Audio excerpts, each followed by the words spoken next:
Naam, mwana utaridi, karibu sana. Hivi karibuni nafikiri umefuatilia matukio yanayotokea kuhusiana na swala zima la pembe ya Afrika pale karibu na nchi ya Somalia, ambao kando yake kuna eneo lile maarufu linalojulikana kama Somaliland. Hivi majuzi minister au prime minister, waziri mkuu wa Israel, amelitambua eneo lile kama nchi rasmi. Sheikh Suleiman, unachukulia swala hili zima la kuingia kwa Israel au kufuatilia swala zima la Somaliland, unaweza lizungumzia vipi? Ni utekaji, ni ubeberu, au kweli Somaliland inafaa kuwa nchi huru kando na Somalia? Wenyewe Somaliland wanavyojiona ni kwamba wao wanabidi wawe nchi ambayo imejitenga na Somalia. Lakini kuja kuangalia, hakuna nchi hata moja wala Umoja wa Mataifa ambayo inaunga mkono kwamba Somaliland jitenge na Somalia. Na utakuja kuona, ndio maana nchi zote ulimwenguni, hata Umoja wa Kimataifa, ziliilani na kukemea Israel pale ilipotangaza ya kwamba sisi tumefanyaje, tumeitambua rasmi nchi ya Somaliland, ambayo si nchi, ni eneo la Somalia.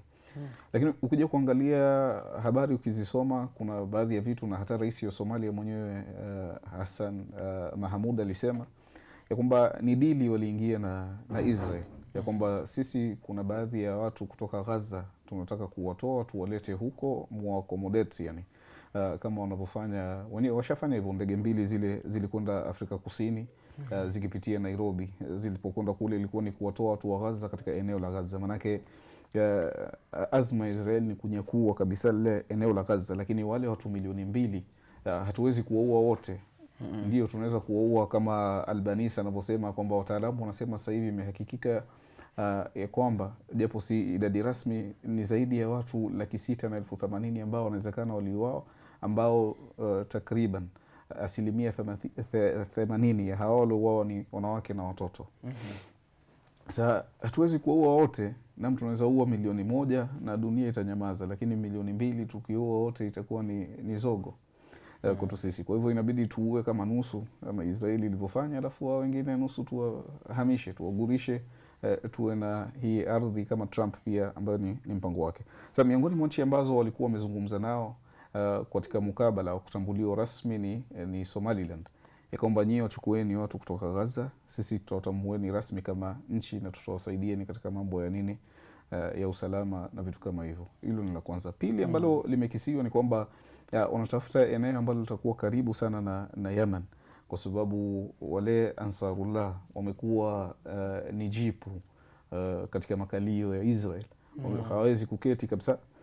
Ni kwa nini? Ni kwa sababu meli zao hazipiti Kwa hivyo wanatafuta sehemu ambayo wanaweza kufanya mashambulizi hayo kwa wepesi, na wakafanya wakaweza kuwadhibiti wale Ansarullah. Na tatu ni ushindani wao na Uturuki ikiwa tutaenda hapo. Kama vile ambavyo kuna ushindani mkubwa wa Uturuki na Israeli ambao unaonyeshwa sasa hivi Syria, na Uturuki yuko Somalia. Kwa hivyo anatafuta ni jinsi gani anaweza kumchallenge Uturuki. Ndio maana utaona wamekuja wakaanzisha mkataba wa kijeshi kwanza Cyprus na Greek na Israel. Ili mkataba, time yoyote Uturuki akivamia, sisi tuna haki ya kuingilia vita. Hiyo ni kwanza katika vita. Na pia Somaliland ikiwa itajitenga, itakuwa ni fursa adhimu ya wao kupambana na Uturuki wapi? Somalia. Hizo ni ambazo zimesemekana mpaka sasa hivi katika habari, ama uhalisia wake hasa ni jambo ambalo linabidi liangaliwe sana kwa undani. Naam, nafikiri mtazamaji wetu atafuatilia zaidi kwenye episode itakayofuata. Tutakuwa tunazungumzia sasa kwa undani hasa kuhusiana na hili eneo. Ni kwa nini, wana malengo gani, na hasa mikakati yao ni ipi kuhusiana na eneo kama lile, kwa sababu kuna mengi yanazungumzia, kama ulivyosema, kuna Yemen iko kando yake, hiyo Bab el-Mandab ambayo inatumika na usafiri mwingi wa meli za kibiashara zinapitia pale na vitu kama hivyo. Lakini nataka turudi kidogo kwenye swala la hii wiki ambao limevuma sana kwenye mitandao, swala la maandamano. Kumekuwa maandamano yanafanyika takriban sehemu nyingi, lakini kuna sehemu ambao kumetokea maandamano ambao ni nchi ya Iran yake kidogo yamekuwa na rangi zaidi, yamekuzwa tuseme, au yamezungumziwa zaidi. Sasa sijui kwa nini, kwa sababu Venezuela kumekuwa na maandamano, Marekani kumekuwa na maandamano, hivi majuzi Tel Aviv kulikuwa na maandamano. Katika nchi za Uarabuni pia nchi kadhaa zimekuwa na issue za maandamano ya kisiasa na masala wanasema economical issues na vitu kama hivyo. Hivi majuzi Iran kumekuwa na kidogo kama mfumuko au mchemko wa maandamano na watu kusema kwamba wanataka kupigania kile kinachoitwa kupanda kwa bei za nini, za bei ya maisha au bei ya vitu vilipo kwenye soko, kupanda kwa bei ya soko, na hususan ikizingatiwa swala zima la rial ya Iran ambapo kwamba imeshuka sana ikiwekwa pamoja na nini, na dola. Ikawa kuna maandamano kadhaa yametokea makundi, lakini imezungumziwa sana. Je, ni kweli kwa kiwango hicho watu wameandamana na mpaka imefikia kiwango wanataka kufanya nini, kupindua serikali yao na hawajaridhishwa na kinachoendelea serikalini na vitu kama hivyo? Kuna uhakika gani? Maandamano yamekuwepo Iran, lakini si kwa kiasi hicho kilichokuzwa na media na pia Marekani na Israeli na nini. Kuwepo yamekuwepo na hata wao wenyewe serikali, hata kwao maandamano wanaruhusu kwanza kwamba watu wanaruhusiwa kuandamana ili kueleza matatizo yao, na wanaruhusu. Ndipo unapoona maandamano yaliyotokea siku ya kwanza katika soko la Tehran ambalo linaitwa Bazari Tehran, walitoka wakilalamikia kwamba sarafu inakuwa haina nguvu, hatuwezi kumiliki biashara zetu tunapofanya biashara na nini, ikiwa sarafu itakuwa inatetereka, kwetu ni jambo zito. Kwa hivyo serikali iangalie swala hili. Hii ndio ilikuwa ni asli ya maandamano ambayo ilifanyika siku moja, na mpaka sasa hivi wenyewe wameshafungua biashara zao, zinaendelea. Ukienda leo katika hilo soko la Tehran, mambo yao yanakwenda kama kawaida. Sasa kunao ambao walikuja waka-hijack maandamano haya, wakayateka, ambao hao ni wahalifu. Walikuwa na silaha, kuna askari waliuliwa, kuna wale walitiwa moto, kuna vitu kama hivyo, na haikuwa hata Tehran na wala si wafanyabiashara.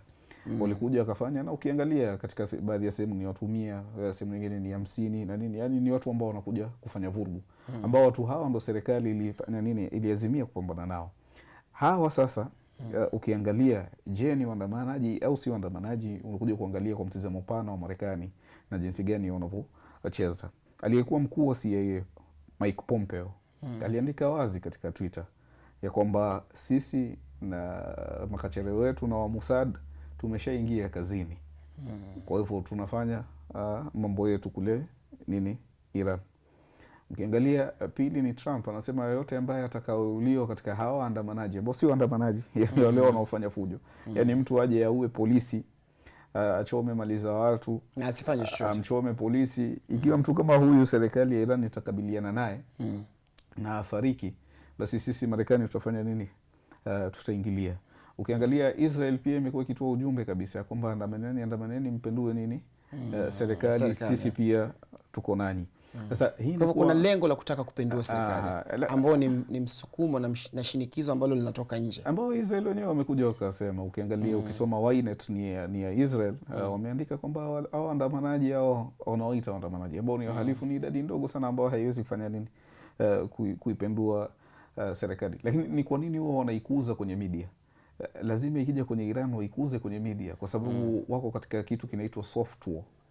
Yani vita kati ya Iran na Marekani haisimami mpaka kesho. Ukiangalia maandamano yanayofanyika Iran na maandamano yaliyofanyika New York kupinga kutekwa kwa Maduro, maandamano ya New York ni makubwa zaidi. Maelfu wameshiriki. Lakini kwenye media hatuoni. Wametangaza huyu Trump ambaye alitangaza kwamba watu waandamane, wana haki zao, alikuja jana amezungumza akasema, sijawahi kuona watu waovu zaidi maishani mwangu kama watu wanaoandamana New York kupinga utekaji wa Maduro. Ikiwa kweli maandamano mnayapenda, basi waache pia wale wafanye nini, wana haki. Bali juzi Minnesota wamemuua mmoja katika raia wa Marekani ambaye alikuwa akizuia, kuna wale polisi wa uhamiaji wanaitwa ICE. Ukiangalia ni jana, kuna video imetoka akimpiga risasi na amemuua mwanamke. Kwa hivyo Marekani wale ambao wanaandamana na kuzuia wale wa polisi wahamiaji wanawaua. Sasa ikiwa wewe unapenda haki kweli kweli, huyu polisi wako unamfanyaje? ingilia vita hapo, rusha bomu zako hapo hapo Marekani. Naam. Kwa hivyo ukiangalia ni kitu ambacho kinakuzwa kwenye media, na watu wengi kwa bahati mbaya wanafanya nini? Wanaangukia pua wanapokuja katika kufuatilia habari kama swala la Venezuela. Yani mtu akatumia video za kitambo, hata wao wenyewe wanatumia video miaka hiyo iliyopita, kama mwaka miaka kama 3 iliyopita ama 4 kulikuwa na maandamano pia Iran, wanatumia video vya kipindi kile ili kuonyesha kwamba Iran kumefanya nini, kumechafuka mpaka sasa. Sasa na maandamano yalikuwepo ya kwamba watu walitoka wakasema kwamba tunataka bei zirekebishwe, na bali maandamano ambayo ukiangalia pia mpaka sasa hivi yalikuwepo pia, lakini ni maandamano yalikuwa ya kuunga mkono serikali, ambao hawa walikuwa wakitoka ni watumia, na hawa wanatoka ni maelfu, wakisema sisi hatutaki uhalifu, tuko pamoja na serikali. Lakini maandamano haya wanaunga mkono serikali hauyo ni katika media zozote za BBC ama media zingine zozote zinazotangaza kwamba Irani kuna nini, kuna maandamano kabisa. Shukran ndugu mfuatiliaji Mwana Utaridi, kama unavyoona, kama wewe kweli ni mpenzi wa kutaka kujua siasa zinazoendelea ulimwenguni, siasa za Middle East, siasa za upande ule wa mashariki na upande wa magharibi pia, unataka kujua matukio muhimu ya kisiasa, kufahamu shakhsia muhimu ambazo kwamba zinadhihiri kwenye ulimwengu leo hii ni sehemu yako wewe kujiunga nasi. Kila wiki tutakuwa nawe kwenye podcast hii ya Taswira 411 ili kuweza kupata maelezo zaidi. Fuatilia kwenye kurasa zetu za YouTube, TikTok, Instagram, Facebook na X. Kote kule habari zinakujia moja kwa moja na maelezo kuhusiana na matukio kama haya, na makala na chambuzi tofauti tofauti zinakufikia direct. Shukran sana kwa kuwa nasi.